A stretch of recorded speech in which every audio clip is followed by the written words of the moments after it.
Ya, salam tradisi kita ketemu lagi. Saya senang kita selalu melahirkan ide-ide dari pinggiran, karena pinggiran itu menjadi nafas perjuangan.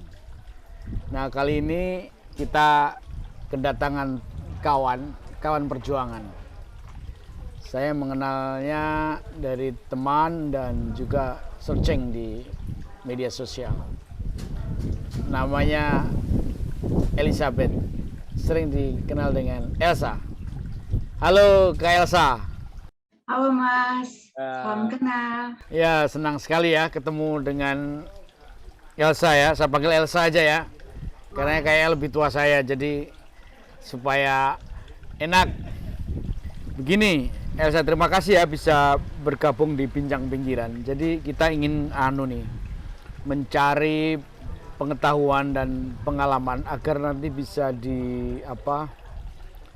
dibaca, diakses oleh publik, bahwa belajar dari pinggiran dengan pengetahuan lokal itu dahsyat karena kita bisa melihat bagaimana logik perjuangan. Nah, saya pengen dapat dengar dari secara langsung dari Elsa. Kira-kira ide besar Anda untuk menghimpun apa kreativitas dengan pangan lokal, sumber daya yang disebut sorghum ya, itu Iya seperti Mas. apa dan mengapa Anda ini memilih itu gitu. Biasanya anak muda itu pilihannya hamburger, pilihannya sesuatu yang junk food itu. Kenapa Anda menganggap tema pangan lokal ini penting dan Anda memilih sorghum, dan berangkatnya dulu idenya seperti apa, bisa diceritakan nggak Elsa? Bisa Mas. Oke. Baik, sebelumnya saya perkenalkan diri. Nama saya Elizabeth Heramukin, biasa dipanggil Elsa. Saya Ya. dari Larantuka, Kabupaten Flores Timur, Nusa Hmm. Tenggara Timur. Hmm. Saat ini saya mengembangkan tanaman sorghum bersama Mama Maria Loreta yang dikenal sebagai Mama Sorghum yang Hmm. mengembangkan kembali sorghum di Nusa Tenggara Timur. Ya. Dan juga bekerja sama dengan Yayasan Pembangunan Sosial Ekonomi Larantuka, biasa Hmm. disebut Jaspensel. Yes. Sebenarnya awal mengenal sorghum itu waktu saya masih SMA. Hmm. Waktu itu tahun 2013, Hmm. desa saya adalah salah satu desa dampingan Mama Sorghum bersama Yaspensel. Mereka mengembangkan sorghum kurang lebih 2 hektar. Dan Hmm. kebetulan Bapak saya salah satu dari kelompok tani dampingannya Yaspensel. Jadi saya sering Bapaknya ikut Elsa kegiatan petani. mereka. Jadi Bapaknya Elsa petani. yang petani juga, Ya, petani sorghum juga, Mas. woi, dan Anda adalah sarjana pertanian. Ya, Iya, sarjana cocok ini klub pertanian. ini. Gimana? Jadi waktu itu pengembangan di desanya saya, Mm-mm. setelah pulang sekolah saya biasa ikut Bapak ke kebun untuk bantu penyiangan, bantu perawatan Mm. tanaman sorghum sampai pada Ya, panennya, uh-uh. yaitu dari pengolahan lahan sampai pada Uh-uh. panen. Uh-uh. Dari situ saya mulai tertarik dengan sorghum, dan itu juga Sorghum. awal saya mengenal apa itu sorghum, Mm-mm. eh, bagaimana rasanya. Sampai setelah panen kami coba untuk pakai peralatan tradisional untuk Mm-mm. menjadikan sorghum tersebut, mengolahnya menjadi berasan sorghum, nasi sorghum. Mm. Yes, yes, yes, yes, yes. Ya, Jadi ketertarikan Anda lebih banyak karena pengalaman hidup orang tua dan Anda dikenalkan lewat perjuangan, bukan dari bangku kuliah ya? bukan, itu Ah, masih oke. SMA. Nah, itu biasanya orisinal itu. Nah, Ya, Elsa, itu bagaimana menghimpun kemauan dari teman-teman saudara kita yang meyakinkan, mengajak bahwa sorghum ini penting buat pangan lokal. Sorghum ini penting buat masa depan masyarakat dan ini penuh kerakyatan. Bisa diceritakan? oke, saya menceritakan sedikit. Tadi setelah SMA, saya melanjutkan perkuliahan. Hmm. Dan itu berangkat dari situ saya ditawarkan oleh Mama Maria Loreta bersama Hmm. Romo Benya di Direktur Yaspensel untuk Ya. melanjutkan ke jenjang perkuliahan sarjana, Oke. itu ambilnya sarjana pertanian. Atas saran dari? tadi? Iya, dan saya atas kemauan saya juga, tetapi saran dari Mama itu mengikuti beasiswa, Oke. ada beasiswa untuk kuliah pertanian. Oh, dapat beasiswa ya? Ya, dapat Eh, beasiswa. dari mana? Kampus atau dari Dari itu dari departemen? Yayasan Kokalbe Farma. Oh, oke, dari yayasan ya. Ya, dari. Ya, Nah, ya. semasa saya kuliah, ketika pulang liburan, pas pulang liburan saya di kampung, tetapi saya Mm, juga menghabiskan waktu di lahan sorghum di Desa Kawalelo bersama Mama mm. Maria Loreta dengan teman-teman di staf Yespensel. Oh, ya, oke, Ya, oke. sampai pada akhirnya skripsi saya juga tentang sorghum. Hehehe. Ya, Totalitas ya. SMA ya udah Mas. dikenalkan secara kultural soal pertanian, kuliah begitu. Sorghum ini menjiwai Anda ya. Terus kemudian menulis skripsi saja ingin membuktikan karya ilmiahnya berupa Ya, karya tentang sorghum. dan Terus sorghum. silakan. Oke, setelah saya diwisudakan, saya kembali lagi ke kampung di Flores Timur, ditawarkan lagi bekerja bersama Yespensel untuk mengembangkan tanaman sorghum dari budidaya, Hmm. pasca panen, sampai pada pengolahan hasilnya, Mm-mm. sampai pada literasi keuangan, penguatan Mm. kelembagaan. Hmm. Jadi dari situ tahun 2021 tahun kemarin, awal Hmm. Juli saya masuk bekerja bersama Mama Maria Loreta. Kami mengembangkan sorghum di Kabupaten Flores Timur, Kabupaten Membata. Ya. Nah, sebenarnya di sini yang saya mau sampaikan, awal perjuangan sorghum itu, angkat kembali sorghum itu pada tahun 2014. Oh, Ya, oke. itu Mama Maria Loreta itu mengembangkan sorghum di Desa Kawalelo. Itu pertama Oh, kali sorghum dikembangkan di Flores Timur. yes. Jadi itu, Kenapa? terus. Ya, kenapa memilih di Desa Kawalelo? Karena di desa tersebut memang termasuk lahan yang paling kering di Flores Timur dan kondisi lahannya itu berbatuan. Dan hujan dalam setahun rata-ratanya terjadi sekitaran 2 sampai 3 bulan, yaitu bulan Wes. Desember sampai bulan Ya, Februari. ya. Memang lahannya juga tandus berbatuan sekali, Mas. Mm-mm. Dan kenapa tanaman sorghum dipilih untuk ditanam, Ah, dikembangkan ah, di sana? ah. Itu karena masyarakat di situ sebelumnya menanam padi dan jagung. Oh, Tetapi oke. karena iklim yang berubah dan kurangnya curah hujan, Ah, ah. padi yang mereka tanam itu gagal panen, bahkan ada yang Oke. gagal tanam, Mas. Iya, iya, iya, iya, iya, Ya, iya.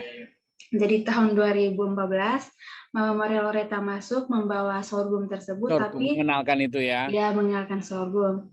Tetapi belum semua petani mau menerima karena sorghum Oke. itu merupakan hal baru buat Iya, mereka. iya, iya, betul, betul, betul, Ya, betul. Nah, jadi saya mau nanya nih, boleh Mas. eh apa menggeser dari tanaman padi, jagung ke sorghum? Ini kan butuh waktu nih, ya Ya kan? butuh waktu Nah, panjang. nggak mungkin nih langsung mudah lidahnya culture ya biasa begitu, nanti kalau ada Ya, resiko gimana? Nah, ilmu meyakinkan pada masyarakat itu pakai apa, Elsa? oke. Yang kau Oke, itu kerjakan?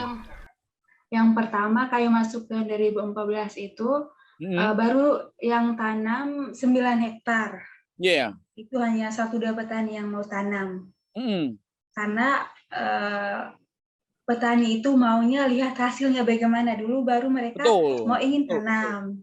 Jadi betul, susah betul. untuk kita mengubah mindsetnya petani, itu lama, butuh waktu, Mas. Iya, iya, Jadi iya. puji Tuhan sorghum yang kami tanam 9 hektar itu berhasil Berhasil. dan produktivitasnya juga meningkat.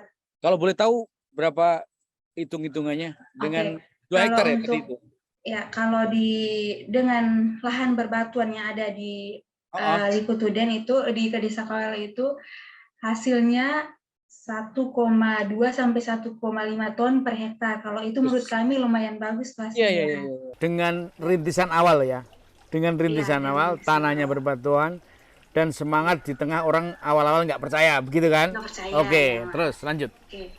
Eh, Setelah itu masyarakat petani lain kan melihat kalau Hmm. mereka tanam padi, produksinya tidak maksimal, terus palingan makannya hanya 1-2 bulan, setelah itu tidak ada lagi Hmm. pangan yang untuk mereka makan. Hmm. Jadi Hmm. dari situ mereka mulai tertarik, 2-3 tahun berikutnya akhirnya semua masyarakat di desa tersebut Menanam.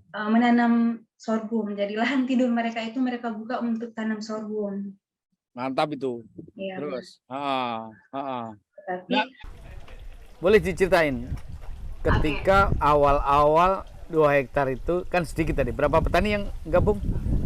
Kira-kira? awal yang pertama itu masih 5 petani, 5-6 Oke. petani. Setelah berhasil, berapa petani yang hadir yang bisa join untuk menanam? Setelah berhasil itu sampai 40 petani, Mas.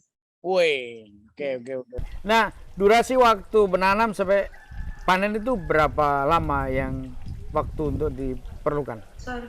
Sorghum itu kurang lebih 3 bulan. 3 bulan. Tapi ini ada keunikan dari sorghum, Mas. Sorghum Apa itu bisa dipanen 3 kali, sekali Wis. tanam. Sekali tanam 3 kali dipanen, Bisa sekali dipanen tanam 3 sampai kali. selesai itu 3 bulan ya? Kami biasa tanamnya akhir Desember atau awal Januari. Lalu Panennya bulan April, Mei. Oke. Itu panen pertama. Setelah panen tumbuhlah ratumnya, tunas baru dari batangnya itu Tunas tumbuh baru lagi dari ya. itu. Itu kurang lebih 2 bulan Oke. panennya. Ya. Nah, Dari situ Mbak, masyarakat kan keproduksinya tinggi. Setelah panen pertama juga masih ada ratumnya untuk dipanen lagi. Jadi semuanya tertarik untuk menanam sorghum. Iya. Tetapi itu masih tanam, Mas. Pola sekarang yang kami ubah itu pola konsumsi karena belum semua masyarakat anak-anak belum mau makan sorghum. Wis. Ya. Oke, ini baru kultur mengenalkan ya. Iya, baru mengenalkan. sorghum Belum aja konsumsi. Perjuangannya gede gitu, tapi berhasil. Iya. Oke. Belum bicara soal biasanya makan jagung, singkong atau nasi gitu, pisang. Sekarang harus makan sorghum. Bagaimana meyakinkan bahwa ini enak loh dan ini bermanfaat loh? Bagaimana nih ilmunya bisa disampaikan, Elsa? Oke. Setelah menanam itu kami produksinya kan banyak. Kita tanamnya sampai 9 hektar, bahkan sekarang 49 hektar di desa tersebut. Nah, itu kami sarankan 40%-nya dikonsumsi. 40% konsumsi. 60%-nya untuk dijual, untuk memenuhi kebutuhan sehari-harinya. Untuk kebutuhan rumah tangga, biaya pendidikan anak, biaya kesehatan. Itu dikonsumsi dengan dimasak dengan apa, dibuat menu apa itu, Elsa, yang kau kenalkan ke masyarakat secara sederhana saja. Setelah itu nanti kan modifikasi beragam wujud apa aja, Elsa? Yang pertama itu kami belum ada peralatan, tahun pertama itu belum ada peralatan untuk merontok sorghum sampai pada menyosok sorghum. Jadi masih pakai manual. Sorghum yang kita panen malainya dipukul pakai kayu untuk memisahkan bijinya dari malainya. Setelah itu baru pakai tumbuk. Belum ada mesin, jadi kami masih pakai tumbuk. Oke. Setelah ditumbuk, ditapis. Sorghum tuh masaknya seperti kita masak nasi, Mas, hanya dilebihkan airnya, ukuran takaran airnya dilebihkan. Oke. Dan itu sebetulnya ketika kamu mengenalkan ya, mereka bagaimana respon pertama? Ya ini terpaksa lah nih karena nggak enak sama Mbak Elsa ini gitu. Atau karena ya enak juga ini. Ternyata dan Anda bisa meyakinkan masaknya nggak sulit, tapi ini rasanya juga enak dan bisa dibuat macam-macam sehingga ini layak nih konsumsi gitu. Gimana itu, Elsa? Kalau yang pertama untuk orang dewasa sih oke makannya, biarpun ada rasa sepetnya sedikit tapi mereka makan. Tapi untuk anak-anak itu padahal kita tanam maksudnya lebih konsumsinya lebih diutamakan anak-anak. Karena sorghum ini nilai gizinya untuk pencegahan stunting dan mengurangi perbaikan gizi buruk. Bagaimana Anda bisa dapat informasi itu lewat riset, lewat pengetahuan umum saja atau apa? Itu lewat riset dan terus di Kabupaten Flores Timur juga ada program pencegahan stunting itu dengan sorghum dan kelor, Mas. Dahsyat sekali itu, Elsa. Kabar baik itu menurut saya ya. Karena sekarang pemerintah juga sedang menggalakkan penanganan stunting. Karena itu salah satu critical issue nih soal gizi. Kalau Elsa meyakini dari beberapa eksperimen maupun riset itu bisa melakukan pencegahan stunting, itu dahsyat sekali. Bisa diteruskan, Elsa? Ya tadi pola konsumsi ya. Kalau untuk anak-anak, ketika mereka makan, ada yang tidak suka karena memang sorghum itu agak kasar daripada nasi. Ya, dia agak kasar, terus agak sepet. Dari situ kami mengubahnya, kalau bisa kita buat pengolahannya untuk maksudnya diolah lagi menjadi aneka makanan lain supaya anak-anak bisa mau makan, Mas. Jadi yang pertama kami buat setelah nasi sorghum itu dibuat bubur dengan campuran sayur, campuran daging, ikan. Itu mulai perlahan mereka mulai makan karena memang ada sayurnya, ada ikannya, sudah mix kan, Mas. Jadi masyarakat mau mengkonsumsi.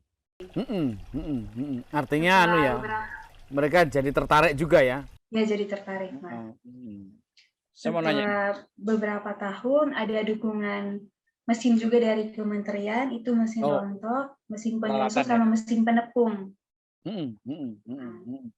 Dari situ ya boleh Mas, langsung ditanya. Ketika Anda sudah mendapatkan bantuan, Anda sudah tertantang untuk membuat produk sorghum ini ternyata sangat bermanfaat dan punya makna bagi pencegahan stunting, gizinya juga makin oke gitu. Ada nggak waktu awal-awal gitu resistensi atau perlawanan dari orang nggak suka lah ini apa ini nih gitu? Meskipun itu ada, Mas. Dari mana itu? Dari mana? Itu dari memang petani yang menanam sendiri juga ada perlawanan ketika setelah ditumbuk ya mau dimakan. Mereka bilang, ini makanan apa? Kok rasanya hambar gitu, rasanya sepet begitu. Tapi kami mencoba memberikan pemahaman kalau sorghum ini baik, gizinya baik, gizinya bagus untuk dikonsumsi anak-anak dan untuk orang dewasa juga. Kalau kita tidak makan sorghum, mau makan apa lagi? Kalau hadap padi berarti gagal panen, jagung juga sama. Apalagi kalau hasil panennya mereka padi dulu, itu palingan makan 1-2 bulan selesai habis. Yang setelah itu dibeli. Kalau mau beli, uangnya dapat dari mana untuk beli beras? Oke, masuk ini ya. Masuk ini, meyakinkan betul nih. Dan waktu itu kemudian mereka menerima ya, dengan mencoba mengembangkan dan begitu. Kami tetap memberikan pendampingan sekaligus pelatihan tentang pasca panen dan pengolahan sorghum, Mas. Anda mengerjakan pendampingan sama siapa, Elsa? Bersama dengan YASPENSI, Yayasan Pembangunan Sosial Ekonomi ya. Berapa orang itu waktu itu sebagai inisiator gerakan itu? Itu ada Mama Maria Loreta, Kamu Benyamin Daud dengan beberapa staf YASPENSI. Itu kami memberikan pendampingan sekaligus pelatihan. Pendampingan itu dari teknik budidayanya sampai pada pasca panen, bagaimana cara persiapan lahan, perawatan. Sorghumnya itu organik, kami tidak pakai pupuk, tidak pakai siram, pokoknya masih organik, Mas. Nah, tetap diberikan pelatihan gitu. Artinya menanamnya nggak sulit ya, Elsa, yang nggak sulit ya? Tidak yang sulit itu meyakinkan bahwa sorghum itu oke. Itu ilmu yang tidak bisa dengan mudah diteorikan begitu ya. Nah, saya ingin tanya ini, Elsa, ketika kita bicara tentang konsumsi, yang tadi kan yang 40 dikonsumsi, ya kan? Terus yang 60 untuk disimpan dan dijual gitu ya. 20% itu 20%-nya disimpan untuk dijadikan benih pada musim tanam berikutnya. Petani juga kami ajarkan, diberi pelatihan mengenai bagaimana menyiapkan benih yang baik, berkualitas untuk musim tanam berikut. Nah, yang bicara soal menjual, ya, bagaimana Anda situasinya ke dalam aja tidak gampang untuk menerima itu kok malah dijual. Nah, bagaimana ilmu Anda untuk meyakinkan itu menjadi culture supaya orang nih butuh nih, konsumsi ini bagus ini. Apa yang Anda kerjakan bersama teman-teman, Elsa? Awalnya Hasil panen dari petani itu dikonsumsi dulu. Setelah dikonsumsi ada lebihnya. Kalau masih ada untuk dijual, itu dijualnya ke kami. Kami yang mencari market Hmm, pemasarannya ke hmm, Spensel. hmm, Mereka jualnya masih dalam bentuk gelondongan, belum diolah menjadi apapun, Mas. hmm, hmm, Nah, hmm, sampai di kami baru kami mengolahnya menjadi beras sorghum, tepung sorghum, sereal, moka sorghum, popgum sorghum, baru dijual di outletnya kami. Itu masih di tahap di kami di Spencernya. Oke, oke. Ya, masih lingkup terbatas dulu ya. Iya, masih Sekarang udah lingkup berkembang kemana terbatas aja? dulu. Iya, iya Mas. Sekarang udah berkembang. Sekarang sudah berkembang selain Kemana aja? PT. Kalau kami jualannya masih lokal sih, masih Ya, se-NTT, nggak Mas. apa-apa. Yang penting kan memenuhi keterbatasan bahan lokal. Sorghum menjawab problem itu kan. Iya, Mas. Nah, lalu Tetapi sorry, lanjut ya. bukan hanya di situ, itu kami yang mengelolanya, tetapi kami memberikan pelatihan supaya petani, terlebih pada kaum muda, anak perempuan perempuan dari petani itu bisa memanfaatkan hasil sorghum mereka untuk dijadikan aneka olahan kue. Ketika Hmm. hajatan mereka tidak pakai tepung lagi, tetapi pakai tepung sorghum, bukan pakai tepung terigu. Itu jadi kami memberikan pelatihan di kaum muda, Mas.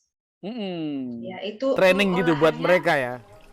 Membekali skill mereka dalam hal penanaman sampai memasarkan juga ya. Iya, sampai memasarkan juga. Dan itu kami masuknya bukan hanya sorghum, tetapi dimix dengan hasil pangan lain seperti ubi, Oh, pisang, kacang tanah, kacang begitu. kedelai. Pokoknya Begitu. potensi apa yang ada di desa mereka bisa kita mix dengan sorghum.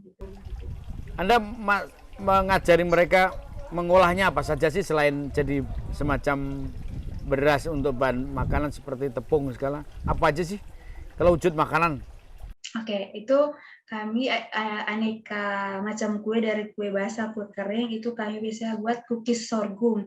Cookies sorghum itu dari bahan dasarnya tepung sorghum, tapi kami toppingnya pakai kacang tanah, kacang mente. Wes, Ya, keren. Keren.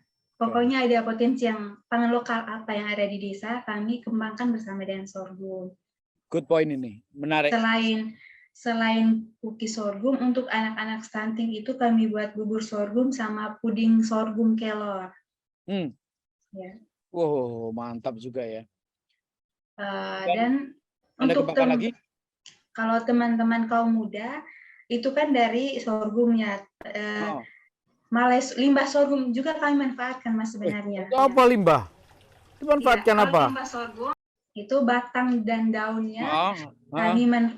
kami mengolahnya menjadi pakan ternak dan pupuk dari pakan dan Oh, batang sorghum. memang di sana banyak peternakan ternak juga yang Iya, ada bisa sapi, mengkonsumsi kambing, limbah ada. itu.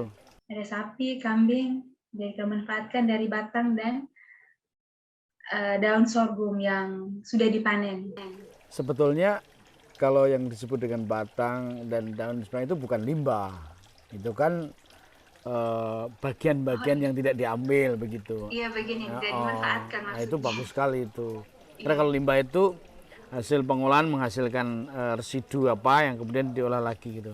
Tapi anyway, saya ingin bertanya ke Elsa gitu ya. Ini kan anak-anak muda kayaknya juga tertarik nih, ya kan? Udah mulai tertarik kan? Di tengah situasi di mana orang itu anak-anak muda biasanya nggak mudah mengajak mereka itu. Sulit sekali, Mas, mengajak Ilmu apa yang perlu kau bagi nih untuk meyakinkan bahwa mendekati anak muda itu dengan begini? Apa itu caranya dulu yang dilakukan oleh Elsa? Pendekatan ke anak muda itu sebenarnya sulit. No.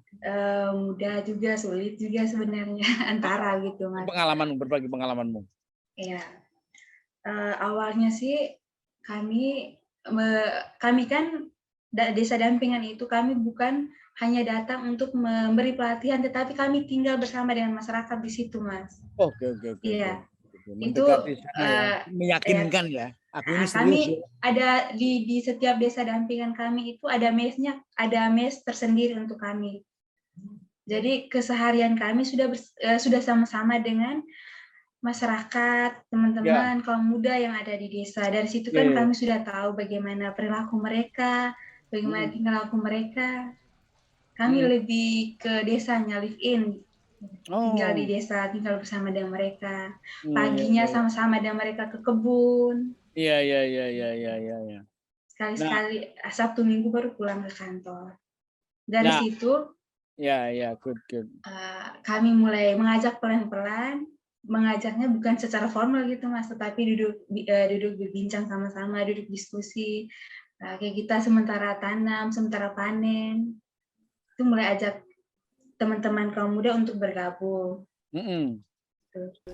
Jadi itu mereka memang ini pendekatan dasar. Saya punya juga pengalaman termasuk reference untuk mengubah mental, mengubah culture untuk tujuan yang baik memang harus didekati gitu. Ini soal trust. Kalau udah trust pada Elsa ya pasti dia akan ikut gitu. Tapi kalau belum trust, belum percaya, Elsa kasih apa aja ya nggak mungkin lah dia langsung terima begitu. Nah saya mau nanya nih, ketika mereka itu mengerjakan itu, ya menanam, mengolah, terus kemudian sampai menjual dan sebagainya, itu rata-rata yang Anda kumpulkan anak-anak sekolahan atau mereka tidak sekolah, udah tidak sekolah lagi, misalnya udah lepas dari SMA atau bahkan ada yang kuliah atau apa? Anak muda yang di sini itu yang anak muda putus sekolah sama Mm. tamat SMA tidak melanjutkan perkuliahan. Tetapi kalau anak-anak sekolah tidak kami libatkan karena Hmm. mereka harus fokus untuk pendidikan mereka. Ya, ya, ya, ya, benar, benar, benar, Dan benar. juga ada beberapa teman-teman sarjana yang pulang ke kampung belum ada pekerjaan, kami ajak mari sama-sama. Mm. Ya, ya, ya, ya, ya. Ada nggak bantuan dan perhatian dari pemerintah setempat dalam hari ini pemerintah desa misal, bapak desa misalnya atau kelompok-kelompok yang lain gitu? Atau Anda mandiri aja ternyata wah ini nggak perlu juga kita ternyata bisa mandiri juga gitu. Gimana Elsa? Awal-awalnya sih mandiri Mas, sendiri. Mandiri bersama Hmm. dengan yayasan. Ya. Itu awal, setelah 7-8 tahun baru memang ada sedikit dukungan dari desa. Setelah itu makin meluas ya. Kalau boleh tahu, sekarang kira-kira yang dihimpun, yang difasilitasi untuk berjejaring dalam penanaman sorghum ini sudah berapa petani? Dan kira-kira kalau boleh ya plus minusnya ya, kira-kira jumlah area yang digarap oleh mereka berapa itu? Hasil kerja bareng kemitraan mereka dengan Anda. Sebenarnya kami di Yayasan Pensel ini yang saya bekerja bergabung bersama mereka bukan hanya pengembangan bukan hanya di Desa Kawalelo, tapi juga di Kabupaten Lembata. Lembata saya pernah ke Itu, sana itu waktu itu. oh iya Mas. Ya, ya, ya. Saya waktu itu bekerja sama dengan salah satu CSO nasional gitu untuk mengatasi apa anak-anak ya yang gizi buruk, soal mendorong agar desa itu memasukkan perlindungan pada anak-anak kayak gitu-gitu. Terus, Kami kalau untuk di Desa Kalelo sendiri sekarang 45 petani mm, dengan luas lahan kurang lebih 49 hektar. Itu uh, masih di Desa Kalelo. ah, Kalau di Desa Aransina mm, itu 30-an petani. mm, Saya rata-rata saja ya, Mas. rata-rata Ya, aja, itu ya. ya, Mm. setiap desa minimal 40 petani, Mas. Oh, setiap desa lalu petani itu good itu. Ya, ya itu lumayan itu bagus itu. Ah, Itu kalau di Flores Timur ada 2, 3, 4, 6 desa. mm, mm. Kalau Cara di empat, Anda mengelola jaringan ya sekaligus mengisi pengetahuan mereka di tengah situasi godaan eh, pangan yang seringkali membuat kita ini terjerembab ya, artinya krisis pangan dan sebagainya. Itu iya. gimana cara mengelola jaringan, distribusi informasi, pengetahuan dan meningkatkan skill mereka? Gimana caranya, Elsa? Kami itu uh, meningkatkan skill mereka yang memberikan sebelum tanam yang memberikan eh, pendampingan, memberikan ilmu mengenai bagaimana menanam sampai teknik-teknik budidaya sampai pada pasca panen. Dan kami sarankan biasanya kalau petani itu lahannya itu biasanya tumpang sari kan Mas kalau dulu. Satu hektar itu semua mereka tanam di situ, mau padi, ubi, jagung semua ditanam. Tetapi kalau untuk sorghum kami sampaikan kalau mereka mau produksinya tinggi berarti harus satu hektar ya untuk sorghum semua. Tidak boleh nggak boleh tumpang sari itu karena akan mengurangi ya kualitas produk yang dihasilkan ya. Iya. Oke. Awalnya sih masyarakat belum terima karena mereka selain padi juga dulu, kalau selain padi mereka harus tanam sayuran di pinggirnya, harus tanam kacang tanah, harus tanam kacang hijau. Nah, jadi satu lahan mereka itu tumpang sari dulu. Iya. Sekarang kan Anda sarankan untuk fokus ke sorghum. Di pinggir kebun boleh tanam jagung. Ya, di pinggiran. Saya mau nanya. Dalam situasi secara teknis ya, nanti baru bicara soal secara ekonomi politik.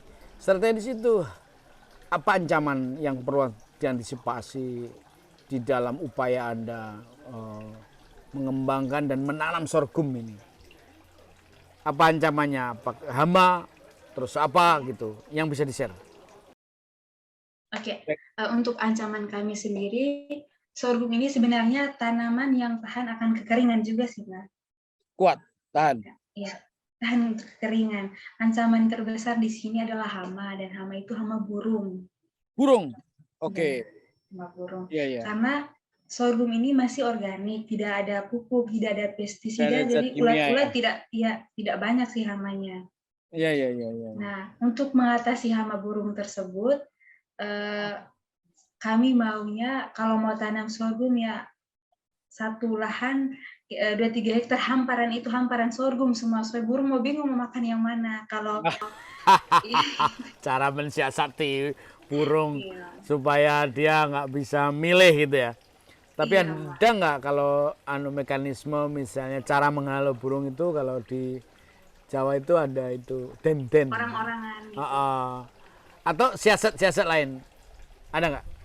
Kalau kami sih pakai orang-orangan dengan apa tadi Mas? Harus tanam hamparan itu sorghum beberapa petani lahannya harus berdekatan tanaman sorghumnya. Yes, oke. Di luar itu apa? Itu untuk mengurangi hama burung. Apalagi selain tikus nggak ada? Tidak ada. Tikus kurang. Tidak ada. Ya, apalagi nggak ada ya? Hanya burung. Hanya burung. Oke. Ya, sip. Anda punya nggak tertantang nggak untuk meningkatkan kualitas sorghum ini? Riset produksi pengetahuan dilakukan nggak? Iya Mas, memang sebenarnya ada masih banyak tantangan juga sih Mas sebenarnya.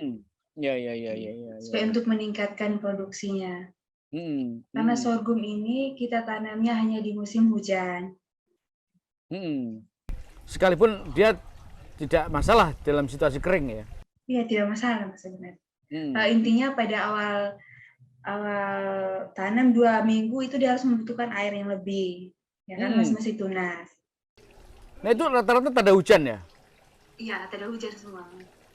Anda terinspirasi nggak ada gerakan untuk mengambil air hujan disimpan, ya? Iya Mas. Mengambil hujan waktu hujan nanti menyimpan air ya, selain yang untuk tanaman. Ada Mas, sudah kami ada embung. Ada embung ya? Nah itu, gimana itu sudah dikembangkan embung?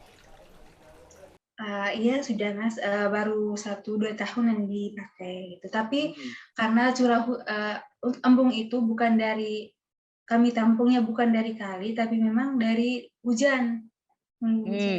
Tetapi beberapa tahun terakhir curah hujan memang sangat kurang sekali, jadi sulit untuk mendapatkan air hujan dalam embung tersebut. Ya. Saya kira ini tantangan di tengah krisis pangan Anda punya ide yang luar biasa bersama Mama Sorghum. Nah, salam nanti untuk Mama Sorghum ya. Pejuang beliau itu. Saya senang itu karena banyak inisiatif yang bisa dikembangkan. Nah, kalau boleh tahu harapan Elsa apa ke depan buat sorghum ini sebagai pangan maupun sebagai alternatif untuk aktivitas anak-anak muda misalnya. Apa yang Elsa harapkan? Kalau harapan dari saya yang pertama, dengan situasi sekarang dan krisis pangan, sebaiknya kita sebagai masyarakat, sebagai petani sendiri harus menyediakan pangan kita sendiri dengan menanam sorghum. Iya, untuk mencukupi kebutuhan kita dulu, Mas. Terus yang kedua, setelah kita mau menanam sorghum, menyediakan pangan sendiri, harapan saya juga di sini dan untuk teman-teman anak muda yang lain, harapan terbesar kami ada dukungan dari pemerintah juga untuk alat teknologi pengolahan hasilnya supaya tidak hanya habis di konsumsi tetapi juga menambah nilai ekonomi kalau kami melakukan pengolahan, dikemas secara baik. Anda punya cita-cita nggak? Ada ide teknologisasi yang menurut Anda di sana masih kurang, tapi potensi untuk teknologi atau bahkan digitalisasi atau apapun itu ya, yang bisa mensupport itu? Ada sih, Mas. Kalau dari saya, kalau untuk mengenai budidayanya memang kami sudah bisa, tapi kami lebih ke teknologi untuk pengolahannya tadi, Mas. Mengolah sorghumnya ya? Iya. Nah, itu entah dari akar sampai pada malai, sampai pada batangnya, sampai pada daunnya. Ya, ya. Barangkali karena kami pernah coba untuk malai sorghum itu kami buat jadi kerajinan tangan, vas bunga, Mas. Ya. Nanti perlu dipikirin juga itu kolaborasi ya, UMKM dengan pariwisata ya, dengan jaringan yang lain yang sebetulnya sangat saling ngisi gitu, rantai dalam industri kecil di sana. Iya, Mas, sebenarnya harapan kami juga menjadi sorghum ini juga menjadi agrowisata, Mas. Oke. Ya, agrowisata. Di mana kan sudah ada hamparan sorghum nih. Yes. Sudah hamparan sorghum, terus bisa kafe gitu atau sorghum kan sorghum ini berbagai varietas ya. Memang setiap varietasnya punya warna yang berbeda. Ya, jadi kami manfaatkan agrowisata itu maksudnya kami tanam beberapa hektarnya varietas lain, varietas super 1, beberapa hektarnya nunggu, tapi berdekatan gitu.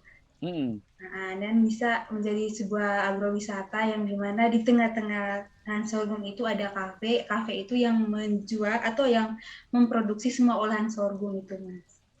Elsa, Elsa, iya, Mas. Nggak tertantang menjadikan ilmu pengalamanmu itu untuk ke kampusmu, bisikin ngembangkan itu di perguruan tinggi supaya pertanian itu ada materi-materi tentang sorghum, pangan lokal gitu. Tertantang nggak? Tertantang sih, Mas. Tertantang sekali sebenarnya.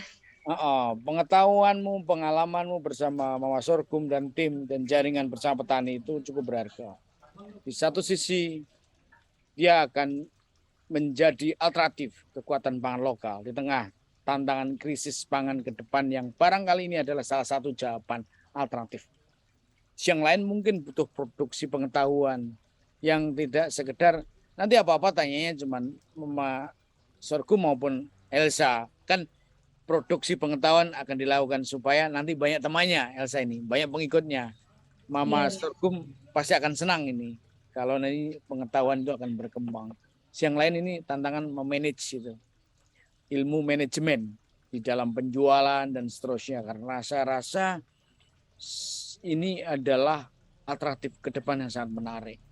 Tentu saya berharap ini Elsa, ke depan Anda akan makin kreatif. Gerakan lokal yang Anda inisiasi, yang Anda berguru dari Mama Sorghum, itu luar biasa. Semoga nanti pemerintah juga terus mendukung karena bagaimanapun juga tanggung jawab pemenuhan pangan lokal dan pada pemerintah, tapi kita butuh kemandirian. Inisiatif-inisiatif seperti ini diperlukan. Elsa, Anda pesan buat publik yang perlu Anda sampaikan sesuatu? Yang ingin saya sampaikan untuk semua orang lah. Yang nonton ini, yang menyimak ini.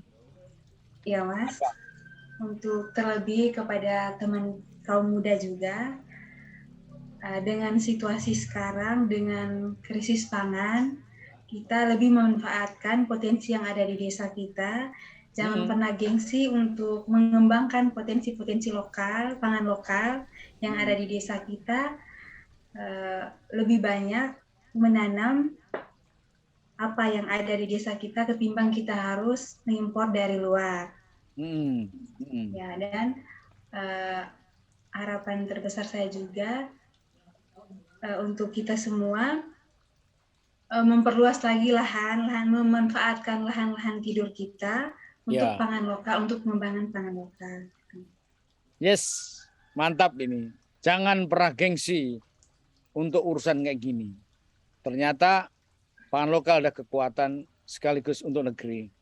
Dan saya yakin ini adalah pembelajaran yang sangat penting dari Elsa. Sangat inspiring. Dan saya yakin pengetahuan seperti ini berdasarkan praktek akan menginspirasi banyak orang. Elsa, terima kasih ya telah berbagi pengetahuan, bagi pengalaman, dan saya dukung penuh itu gerakan pangan lokal karena kebangkitan rakyat itu ditandai oleh pangan lokal, dan ternyata Anda lakukan bersama Mama Sorghum, dan itu adalah bagian dari karya Anda untuk rakyat, untuk bangsa. Makasih Elsa ya, sukses buatmu ya. Iya, terima kasih juga Mas. Ya, salam sehat ya. Salam sehat Mas. Banyak suara harus didengar pada bincang-bincang pinggiran. Dengar bincang-bincang pinggiran pada bincang-bincang pinggiran. Oh.